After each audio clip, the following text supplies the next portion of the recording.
মামি আর একটু এখানে দাঁড়িয়ে থাকলে না আমি অজ্ঞান হয়ে যাব। ওই বড় হয়ে এলে আপনি না হয় ডেকে নেবেন ওকে, কারণ অজ্ঞান অবস্থায় আমি তো কোনো ইশারা করতে পারবো না। তাই ওকে বলবেন এসে যেন আমায় খেয়ে নেয়। আমি খুব ক্লান্ত, আমার একটু বিশ্রামের প্রয়োজন।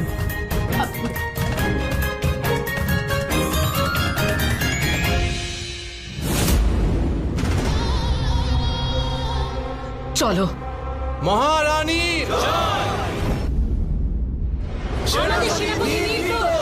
না,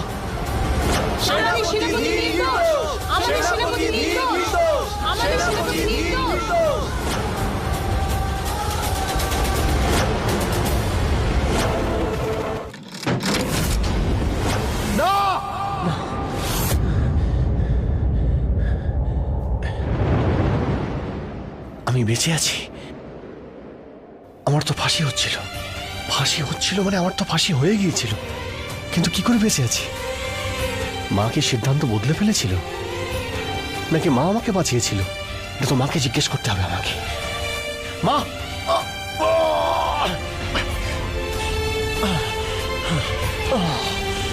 আশেপাশের সমস্ত রাজ্য আমার বিরুদ্ধে চলে যাচ্ছে ভদ্রমা। আপনি বলুন আমি কি করব? আমার ন্যায়, আমার বিচার ব্যবস্থা নিয়ে প্রশ্ন উঠছে যে আমি নাকি প্রথম থেকেই জানতাম স্বয়ং রাক্ষস। ভদ্রমা, সবাই জেনে গেছে যে স্বয়ং রাক্ষস। এবারও রাজা কোনোদিনই হতে পারবে না, কখনো না। আমি সবার চোখে ছোট হয়ে গেলাম, আমি অপমানিত হলাম। যাক বাবা, আমার ধীর তো বেঁচে আছে।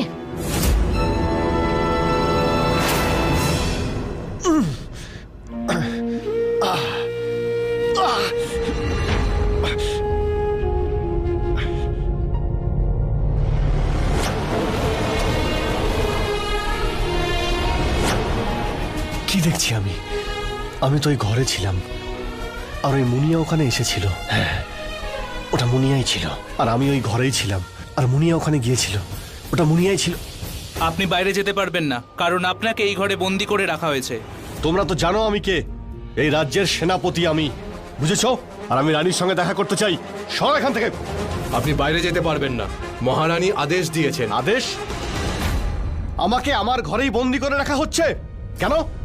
কি করেছি আমি? কারণ আপনি জোর করে বিয়ে করেছেন নিজেরই ভাইয়ের হবু স্ত্রী রাজকুমারী মুনিয়ার সাথে। প্রহরী!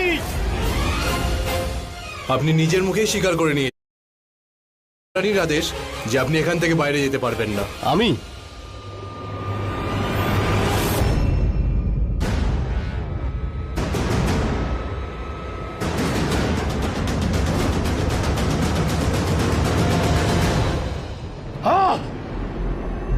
এসব যা কিছু হচ্ছে আমার সঙ্গে, এই সব কিছুর পিছনে ওর হাত রয়েছে। ওই মুনিয়ার। কি করে এটা জানতে পারবো? কি করে?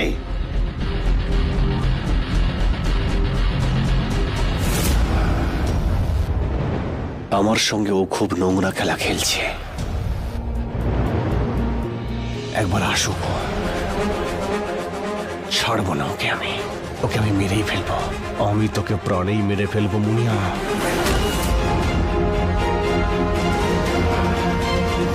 উঠুন ভদ্রমা, উঠুন উঠুন ভদ্রমা, কিছু তো বলুন ভদ্রমা। রানীমা, এত জোরে ডাকছেন কেন? উনি অসুস্থ। যদি নিচে পড়ে যায় তাহলে যতটুকু প্রাণ আর হাড়গোড় বেঁচে আছে সেটাও তো শেষ হয়ে যাবে। চুপ! দেখতে পাচ্ছ না আমি ওনার সাথে কথা বলছি? যাও গিয়ে কোনো বৈদ্যকে ডেকে আনো যিনি ওনাকে জাগাতে পারেন।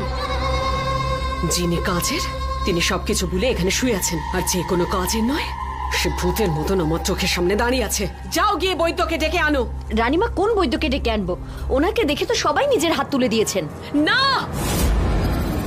না, আপনি জানেন রানীমা, আশেপাশের লোকেরা আপনার সম্বন্ধে কি বলে? আসলে কি জানেন, আমি সমস্ত খবর আমার পেটে রেখে দিই। আমি তো আমার নাম আর চরিত্রের জন্যই পরিচিত। আপনার যদি সন্দেহ হয় আপনি ভদ্রমাকে জিজ্ঞেস করুন। কিন্তু উনি কি করে বলবেন? উনি তো নিজেই আধমরা হয়ে পড়ে আছেন। কি বলছে সবাই?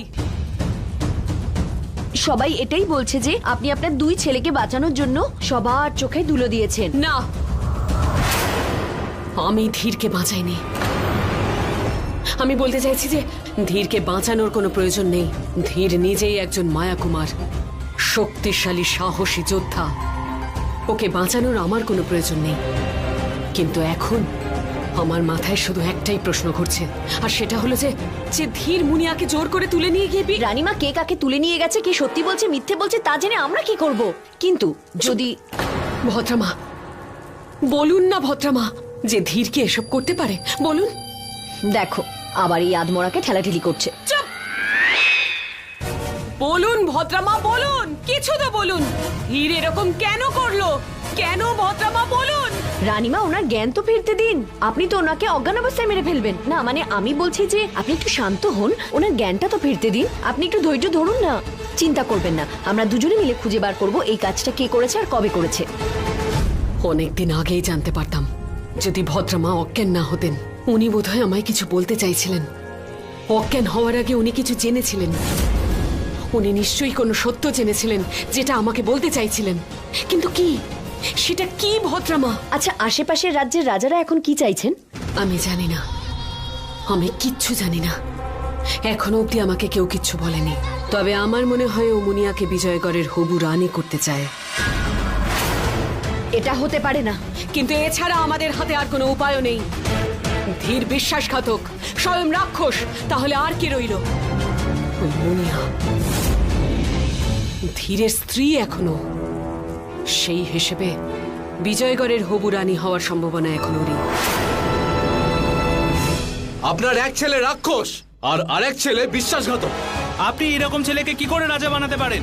আপনি আপনার দুই ছেলেকে কখনোই রাজা বানাতে পারবেন না। কিছুতেই করতে পারেন না, কিছুতেই করতে পারেন না। আপনি আমাদেরকে ঠকিয়েছেন। আপনি আপনার রাক্ষস ছেলেকে আমাদের থেকে লুকিয়ে রেখেছিলেন। আপনি সবাইকে দেখানোর জন্য ধীরকে ফাঁসি দিয়েছিলেন আর ওকেও বাঁচিয়ে রেখেছিলেন। না, আমি সত্যি জানতাম না যে স্বয়ং রাক্ষস। আমি যদি এটা জানতাম তাহলে ওকে হবু রাজা কোনোদিনই ঘোষণা করতাম না। এবার আপনার পরবর্তী রাজা, আপনার উত্তরাধিকারী কে হবে? এবার আপনার পরে এই রাজ সিংহাসনে কে বসবে? ধীর।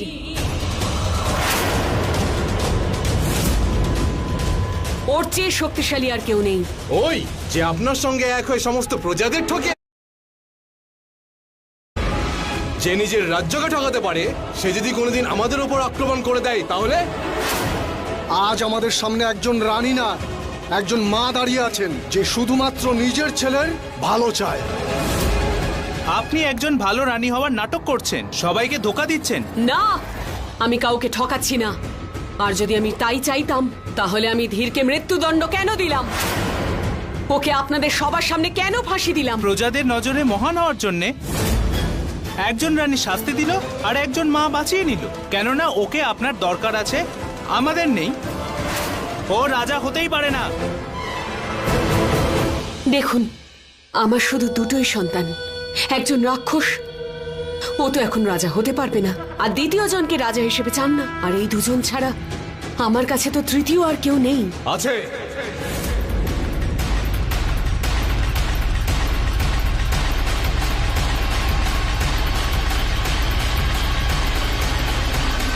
কে? আপনার পুত্রবধূ রাজকুমারী মুনিয়া। সবাই দেখেছে কিভাবে সে নিজের প্রাণের তোয়াক্কা না করে আপনার রাক্ষস ছেলের হাত থেকে ওই নিষ্পাপ শিশু আর তার মার জীবন বাঁচিয়েছে। বিজয়গড়ে শুধুমাত্র সেই আছে যে আপনার পরে বিজয়গড়ের রানী হতে পারে। উনি আমাদের রানী হতে পারে। উনি আমাদের রানী হতে পারে। হ্যাঁ, উনি আমাদের রানী। ও রানী হতে পারে না, ও আমার বৌমা নয়। আমি বলতে চাইছি যে ওকে বৌমা হিসেবে কি করে মানবো, কি করে মেনে নেব যে ও আমার ছেলেকে বিয়ে করেছে? কোনো প্রমাণ আছে? কোনো সাক্ষী আছে? এই বিয়ের সবচেয়ে বড় সাক্ষী হলেন ভগবান বিষ্ণু। ওনাকে সাক্ষী রেখেই এই বিয়ে হয়েছিল। আর ওই বিয়ের পর আপনার প্রজাদের বাঁচানোর জন্য স্বয়ং বিষ্ণুদেবের 12 অবতার হয়েছিল, যেটার মানে এই দাঁড়ালো যে স্বয়ং বিষ্ণুদেবও এটাই চান যে বিজয়গড়ের রানী মুনিয়াই হবে। না, ও রানী হতে পারে না। যদি আপনি চান সব রাজ্য আপনার রাজ্যকে বহিষ্কার করে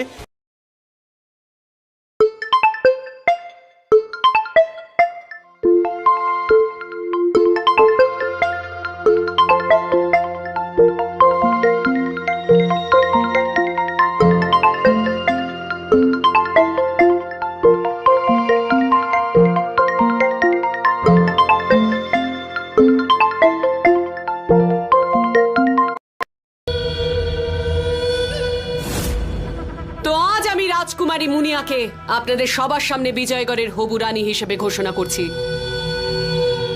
কিন্তু একটা কথা মনে রাখবেন,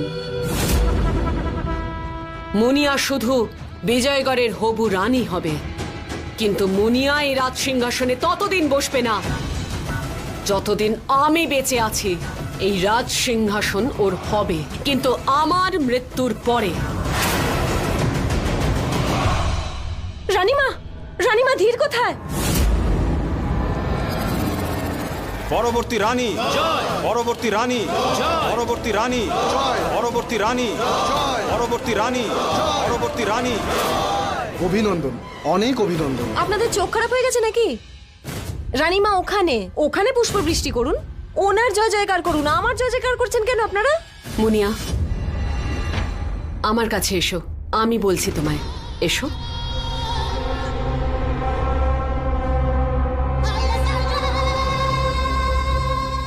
এবার আপনারা সবাই আসতে পারেন। আমি আমার বৌমার সঙ্গে কিছু ব্যক্তিগত কথা বলতে চাই। আসুন।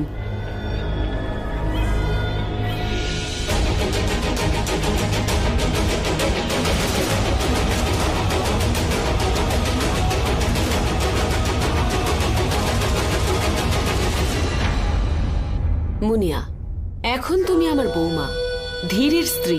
সেই হিসেবে তুমি এই বিজয়গড়ের রাজসিংহাসনে বসা সবচেয়ে প্রথম আর সবচেয়ে শক্তিশালী দাবিদার। সেই জন্য আজ তোমায় বিজয়গড়ের হবু রানী হিসেবে ঘোষণা করছি।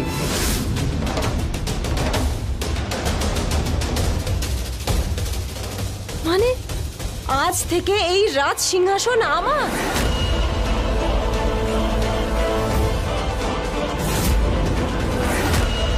দেখুন দেখুন রানীমা, ভালো করে দেখুন। আপনার মৃত্যু হওয়ার আগেই সিংহাসন দখল করে বসে পড়েছে। ওকে কিছু বলুন। আরে না বসলে ওপরে চলে যেতাম। রানীমা মাথা ঘুরছিল, চোখের সামনে সব ঝাপসা হয়ে গেল। অন্য আর কোনো জায়গা পেলাম না, তাই ভাবলাম এখানেই বসি। হ্যাঁ, এটা ঠিক আছে। ক্ষমা করে দিন রানীমা, এই আজকের দিনটা যেন মানে কাটতেই চাইছিল না। একদিনেই মনে হলো সারা জীবন কেটে গেল। প্রথমে আমায় অপহরণ করা হলো, তারপরে ওই গন্ডারটা আমাকে বিয়ে করলো, তারপরে ওই রাক্ষসটা আক্রমণ করলো, আর তারপর এই রাজ সিংহাসন।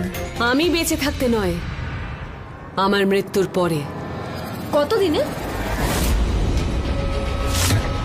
না মানে বলতে চাইছি কতদিনের মধ্যে আপনি এই সবকিছু শেখাবেন? আমি রাজত্ব করতে পারি না। না না পারলে আমি শিখিয়ে দেব, কিন্তু এখন তুমি তোমার ঘরে যাও, বিশ্রাম করো। ক্লান্ত লাগছে তো তোমার? হ্যাঁ, খুব ক্লান্ত লাগছে, কিন্তু আপনি আছেন তো, তাই এই ক্লান্তি কি? আমি কোনো কিছুকেই ভয় পাই না। আপনি তো বলেছিলেন যে আপনি আমার মায়ের মতো, আর এখন তো আপনি আমার শাশুড়ি, মানে শাশুড়ি বৌমার সম্পর্ক। আরে না না না, রানী মায়ের সম্পর্ক। কে আছো? শোনো, ওকে ধরে ওর ঘরে নিয়ে যাও।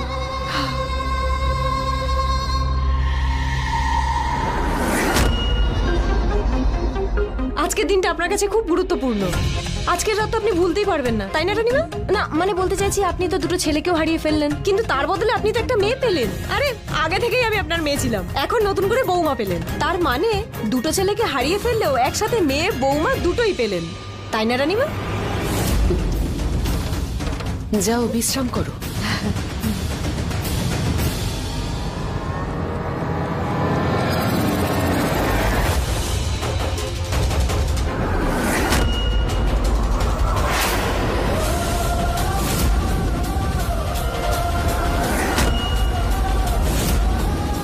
এ তো সবে শুরু ইরাবতী, এখনো তো খেলা অনেক বাকি। তারপর মৃত্যু, তোর মৃত্যু, তাও খুব তাড়াতাড়ি হবে।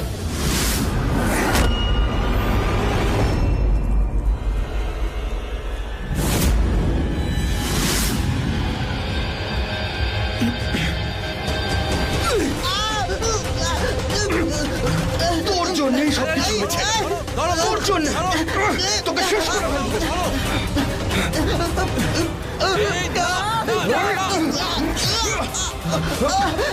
কি করছো তুমি? আমি তোমার বন্ধু হই।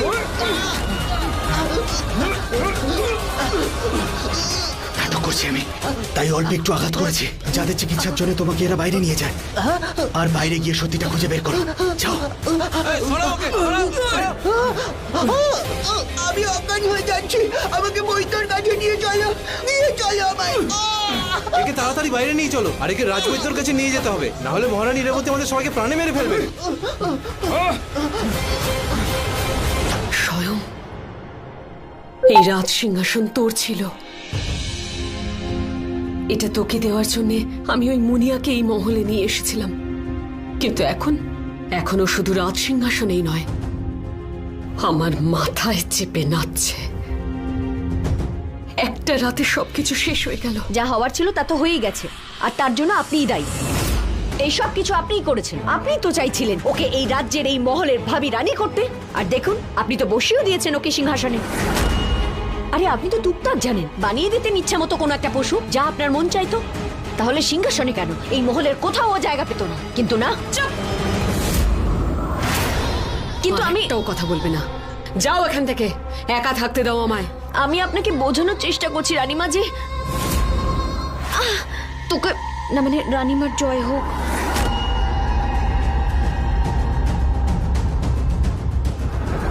কিন্তু ধীর এরকম কেন করলো? কেন? ও তো আমার বশে ছিল। মুনিয়াকে কি করে বিয়ে করলো? আর ওই স্বয়ং ও নিজের রাগকে আয়ত্তে রাখতে পারলো না। সবার সামনে রাক্ষস রূপ নিয়ে কি করে এলো? কি করে? কোন সন্তান আপনাকে ঠকিয়েছে রানীমা? একজন নাকি দুজনই? নাকি বিশ্বাসঘাতকতা আপনার সন্তানরা নয়, আপনার ভালোবাসা করেছে? না, এরকম কিছুই না। আমি জানতাম না যে স্বয়ং একটা রাক্ষস। আমি নিজের ছেলেকেই ফাঁসির শাস্তি দিয়েছি, নিজের দাদাকে মৃত্যুদণ্ড দিয়েছি। আমি কিচ্ছু ভুল করিনি। ভুল তো অনেক কিছু করেছেন রানীমা। ওই বিশ্বাসঘাতক ধীরের সঙ্গে মুনিয়ার বিয়ে হয়েছে, সেটার কি করবেন আপনি? যা হয়েছে ওর জন্যই তো হয়েছে।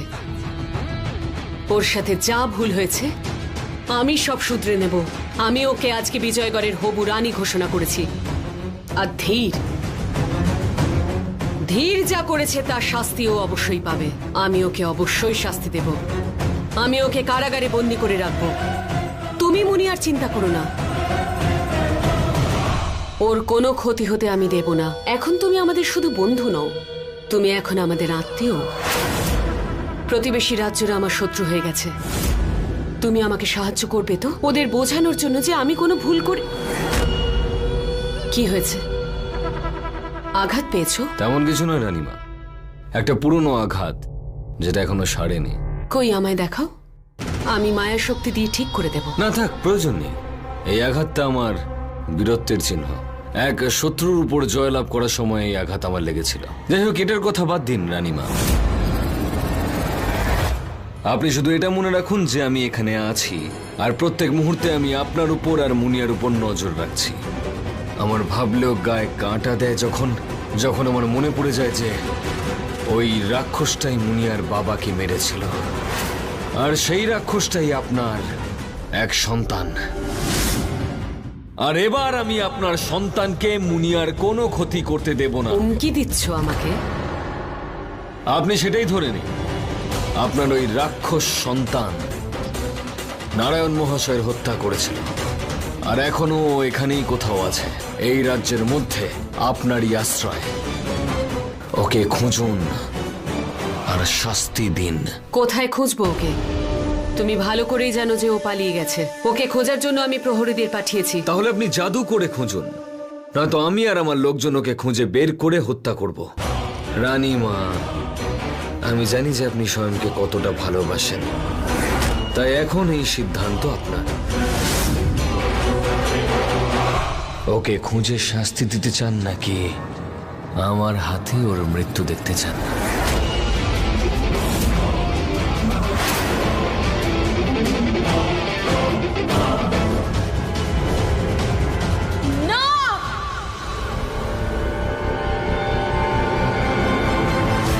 ইরাবতী ওর হাত। না নিশি বৌদি, এখন নয়, তুমি চলে যাও এখান থেকে। ইরাবতী কিন্তু ও